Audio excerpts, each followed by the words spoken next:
이 글은 웨이버드 와이라는 유명한 미국 블로그에 있는 아주 유명한 글입니다.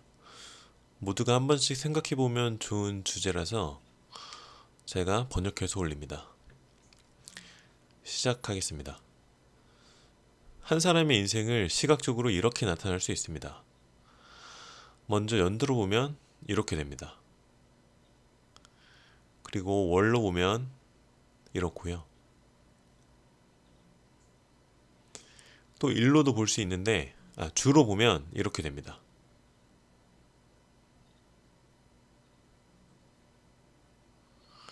그리고 마지막으로 일로도 볼 수 있는데 그러면 이렇게 됩니다.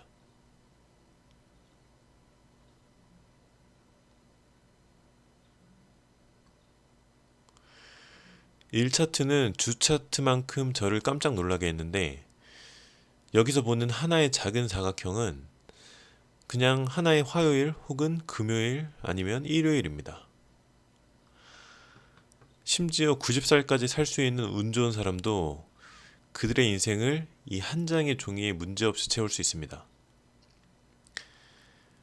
전 이런 식으로 인생을 한번 생각해 보다가 또 다른 것이 생각났습니다.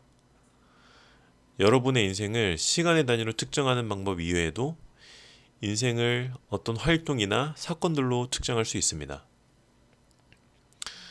그래서 저는 제 인생에 대해서 한번 해봤습니다. 저는 지금 34살인데 엄청 낙관적으로 생각해서 제가 90살까지 산다고 한번 가정해 봅시다. 그렇다면 저에게 60번도 안 되는 겨울이 남았습니다.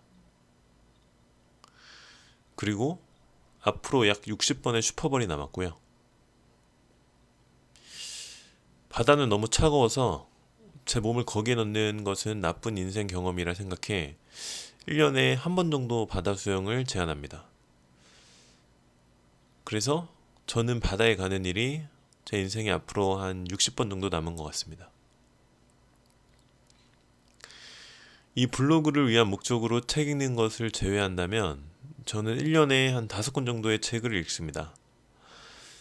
그래서 저는 미래에 엄청나게 많은 무한한 책을 읽을 수 있을 것 같다고 생각하지만 실제로 저는 앞으로 300권의 책만 읽고 나머지 책에는 어떤 내용이 있는지도 모른 채 인생을 하직해야 합니다.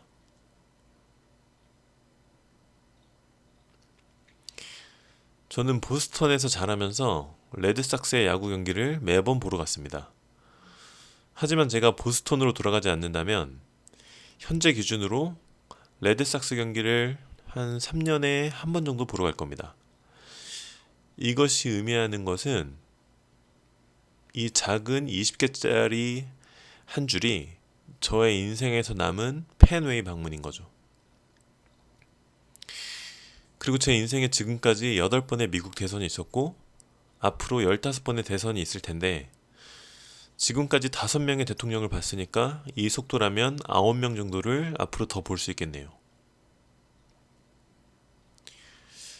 저는 대략 피자를 한 달에 한 번 정도 먹습니다.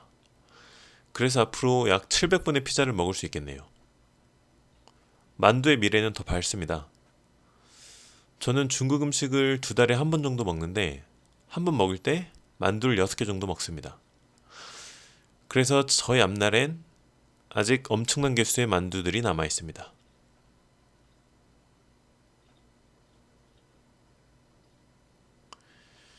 하지만 이런 것들을 제가 주로 생각한 건 아니었습니다. 지금까지 언급한 것은 제 인생에서 유사한 빈도로 나름 규칙적으로 반복해서 일어나는 것들입니다. 만약 제가 인생의 3분의 1을 이미 살았다면 이런 활동이나 사건들도 3분의 1 정도 경험을 한 거죠. 제가 생각하는 것은 인생에서 꾸준하고 규칙적으로 일어난 이런 것들이 아니고 이미 완료된 것들, 그러니까 앞으로 하게 될 횟수를 지금까지 경험한 횟수로 나누었을 때 비율이 낮은 것들입니다. 그건 바로 관계입니다. 저는 먼저 제 부모님에 대해서 생각해 봤습니다. 지금 60대이시죠. 제 인생의 처음 18년 동안의 인생에서 90% 정도의 시간은 부모님과 시간을 쓴 것 같습니다. 하지만 대학교를 가고 심지어 보스턴에서 다른 곳으로 이사를 가고 나서는 1년에 많아야 5번 정도 방문하는데 갈 때마다 약 이틀 정도 머무르다 옵니다. 1년에 10일이죠. 이건 제가 어렸을 때 매년 보냈던 시간과 비교해서 약 3%에 불과합니다. 부모님이 60대이시니까 여기서 다시 한번 슈퍼 낙관적이 한번 돼봅시다. 그래서 제가 60대가 될 때까지 저희 부모님들이 잘 살아 계시는 상황이라고요. 그러면 저는 앞으로 30년 동안 부모님과 같이 살아 있을 수 있습니다. 만약 1년에 10일 정도의 만남이 앞으로 계속 유지된다면 저에게 부모님과 같이 시간을 보낼 수 있는 날은 앞으로 총 300일 정도입니다. 제 인생의 처음 18년 기간의 특정 연도에 보냈던 시간보다도 더 적은 시간입니다. 이러한 현실을 직시해 본다면 여러분의 나이로는 아직 인생의 끝에 있지 않다고 하더라도 여러분들의 인생에서 가장 중요한 사람들과의 시간은 거의 끝에 와 있다는 것을 깨달을 수 있을 겁니다. 제가 이것을 다음과 같이 그림으로 표현한다면 더 크게 와닿을 겁니다.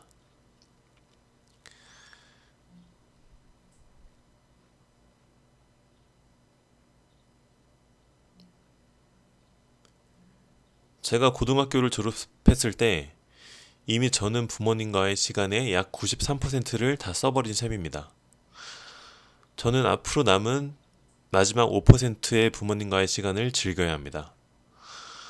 우리는 거의 끝에 와 있는 거죠. 이건 제 2명의 여동생에 대해서도 마찬가지입니다.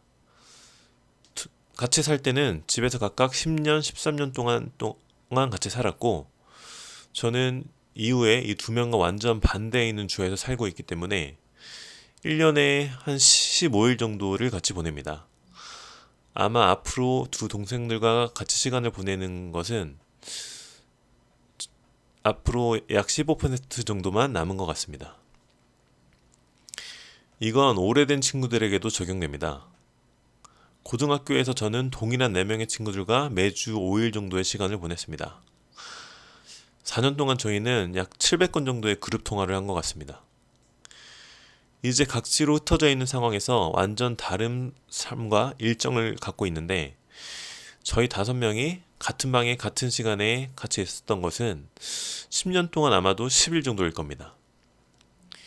이 그룹은 마지막 7% 정도의 시간이 남은 거죠. 그래서 어쩌라는 말이냐고요? 제가 비밀로 갖고 있는 희망인 기술의 진보가 저희들을 700살까지 살 수 있게 해준다는 것을 제끼고 생각해보면 다음 3가지를 생각할 수 있습니다. 배울 수 있습니다. 첫 번째는 당신이 사랑하는 사람들과 같은 장소에 있는 것이 중요하다는 겁니다. 저는 저랑 같은 도시에 사는 사람들을 다른 도시에 사는 사람들보다 약 10배 정도는 더 많은 시간을 같이 보냅니다. 두 번째는 우선순위가 중요하다는 것입니다. 여러분들의 남은 실제로 얼굴을 볼 수 있는 시간은 그 사람이 당신의 우선순위 리스트 어디에 있어야 하는지에 의해 결정됩니다. 이 리스트가 반드시 당신에 의해서 작성되도록 해야 합니다. 무의식적인 관성 말고요. 세 번째는 질적인 시간이 중요하다는 것입니다. 만약 당신이 사랑하는 사람과 인생의 마지막 10%의 시간을 보내야 한다면 그들과 같이 있을 때 그 사실을 계속 직시하고 있어야 합니다. 그래서 실제로 그런 것처럼 그 시간을 굉장히 소중하게 생각해야 합니다.